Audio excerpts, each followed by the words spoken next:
یو الک نوی واده کړی و دا یو ډېر لوی محدث تیر شوی دی ابو زرعه ورته وایي دا 3 کسان دي ابو زرعه ډېر لوی محدث و د الک به سره کېناستېده او سبق به یې وی حدیث به یې زده کول نو د الک نوی واده وکړو نو دی به ناوخته ته کور ته نو ښځه به ورسره روانه وه چې تا ته زه ویښه ناست یم دروازه بندېرول غواړي دروازه بندول غواړي نو په وخت راځه کور ته چې زه دا کټ پوزې درته برابروم او دا ور زنځیروم تا ته تر کومې پورې ویښه به ناست یم یاره جي استاد جي سبق ویم که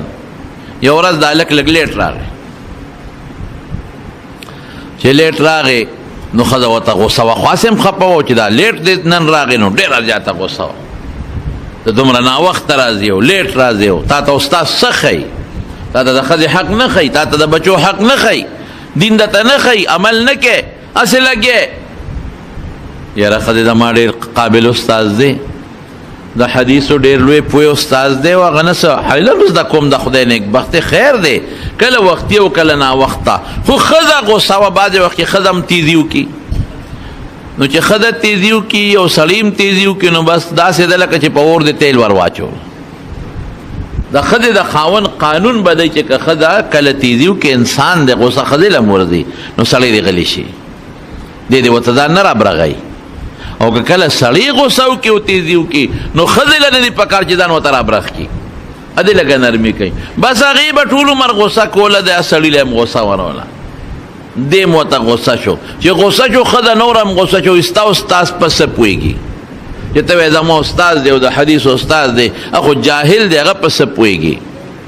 چې دی ووایې بس سړی غوسه شو وی ښه که زما استاز ته 1,00,000 حدیث د پیغمبر علیه السلام نه یاد نو ته په ما په 3 طلاقو طلاقې بس چې دی ووایي نو بس ښځه خو دې وخت کې سړه شي که هسې خو نه سړېږي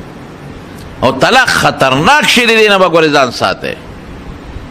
خبرې بنده و خیر دی غصه کوه خو طلاقونه به ځان ساتئ د ښځې ژوندم تباه کړي او د سړي ژوندم تباه کړي وی که زما استاد له 1,00,000 حدیث نه یاد که نو حافظ په یاد و یاد ترې په ما په 3 طلاقو طلاقې خو چې دی اورېدل به د ښځې غصه لاړه دا د سړیه څه ووایي نه نو بس هر وخت هم لګیا ناوخته وختي ناوخته وختي نن دې زما استاز پورې نخرې وکړې خنداګانې دې وکړې بس سړی هم سوچ وکړو چې خدای دا مې د خولې نه څه ووته هسې به مې غصه کړې وه ډب به مې ایستی و دا خو واقعي که زما استاد ته 1,00,000 حدیث نه یاد نو ښځه طلاقه او 3 طلاقه دي دا بچي به څه کوي دا څه په غم واړېدم شپه په غریبانانو په دواړو په سخته تېره شوه ښځه ورته دې مسلې سره څه کوي بس وي مسله خو اسانه ده که زما استاد ته 1,00,000 حدیث یادي ته نه طلاقه او که 1,00,000 حدیث ورته نه یاد یو هم ورته کمي ته طلاقه 1,00,000 حدیث آسان کار دی ټول قرآن شریف تقریبا 6.5 آیتونه دي او حدیث ته قرآن د آیت نو اکثر اوږدي بعضې دومرې دي نه لنډې وي خو اکثر د دې نه اوږدي ځکه حدیث خو د قرآن شرحه ده او شرحه اوږدی نو ته حساب لګوه چې 6.5 آیت یو قرآن دی نو 1,00,000 حدیثونه به څومره کتابونه جوړېږي چې سار شو لاړ خپه دلګیر حضرت ابو زرعه تیزان لکه سیب یو وخت تپوس ته نه تا ته څومره حدیث یاد دي وی زما په حدیثو کې د څه غرض دی وی صاحب ما ته جنجال جوړ دی ښځه را سره په جګړه شو ستا متعلق سپکه ووی او چې دا په څه پوهېږي بس ما له غوسه راله مې که زما استاد ستا ابو زرعه ته 1,00,000 حدیث نه یاد نو ته یې په ما په 3 طلاقو طلاقې اوس راته ووایه چې 1,00,000 دې یاد دي او که نه که نه یاد خو ښځه لاړه والوته او که یادي نو نه به الوځي امام ابو زرعه ورته وخندل وی خندل وی ښځه نه را طلاقه ښه ښځه نه را طلاقه ځه خپلې ښځې سره ناسته ولاړه کوه وی نه پوی مې که وی ما ته د حضور پاک 9,00,000 حدیث یاد دي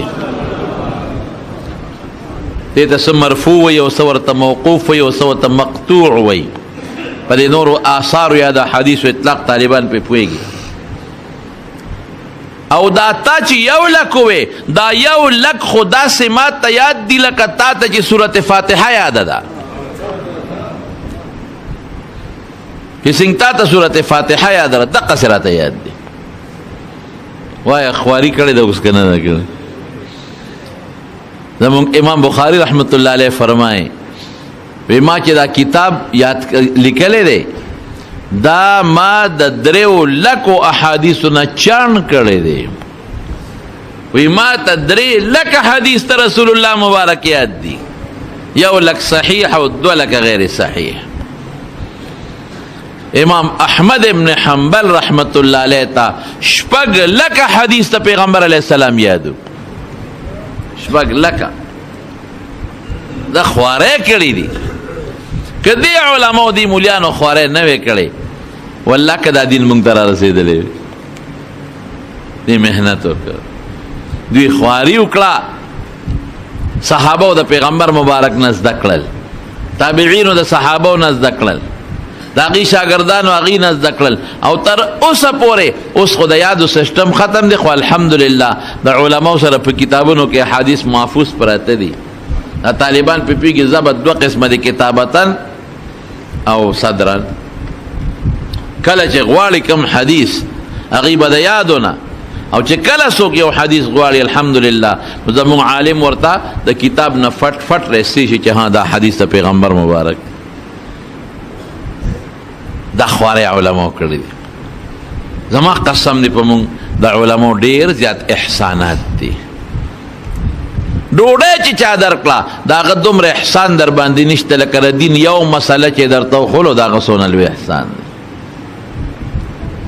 یو جوړه جامې درله چا درکړې دومره احسان یې در باندې نشته لکه چې تا ته د مونځ یو مسله وښوله د زکات یو مسله درته وښوله د روجي یو مسله درته وښوله او عقیده درته وښوله حرام او حلال درته وښول زما قسم دی چې د هغه در باندې څومره احسان دی دومره د دنیادار احسان در باندې نشته علم د الله د طرف نه یو ډیر لوی نعمت دی لږ نه ډیر لوی او تر مرګه پورې علماء خدمت کړی دی زموږ امام ابو یوسف رحمت الله علیه د امام صاحب مشر شاګرد دی یو سړی تپوس ته راغی او دی بیمارو ناجوړو ګوره د ناجوړتیا په وخت کې تپوس کوي د هغه میلمنه یره وی دا شیطانان چې خلک ولي تاسو شیطان ورته وایي اصل کې دا جمره ده جمرات ورته وایي حاجیان چې لاړ شي الله یې تاسو بوځي نو په لومبۍ ورځ باندې یو شیطان ولي یو جمره غټ شیطان ورته وایي او په دویم او په درېیم ورځ درې واړی ولي لاول ارکوټې ویني بیا منځني ولي او بیا اخیري غټ ولي نو امام ابو یوسف رحمت الله علیه د هغه میلمنه تپوس وکړو وی په دې مې پوهې که چې دا جمرات او شیطانان به سړی پیاده ولي پیاده به ولځي او که په سورلی به ځي ولي به کم یو بهتر دی میلمه ورته ویل صاحب ما ته خو پته نه لګي زه خو نیم خبر نو امام ابو یوسف سوچ وکړه وی مسله راته یاده شوه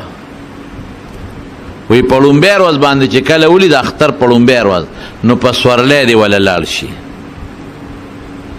او په دویم او درېیمه ورځ چې ولي نو پیاده دې وله لاړ شي نو هغه هلک ورته وي صاحب د دې دلیل څه دی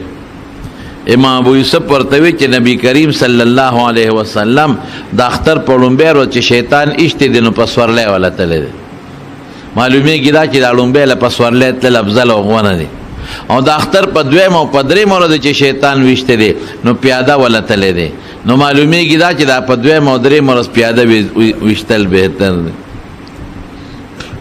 مسئله وښوله او شاګرد ته بار راووته او چې څنګه بار شاګرد راووته نو جړا شوه نو شکی شو ځکه ابو یوسف خو کټ کې پروت او غریب ډیر بېکوره نو شکی شو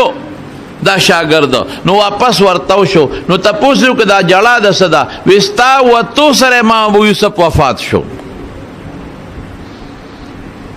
اخیری خبره د خولې نه چې وباسي د دین مسله حضرت عمر فاروق رضی الله تعالی عنہ د سار منځ کو او عموما به د سار په مانځ کې سورۃ یوسف وي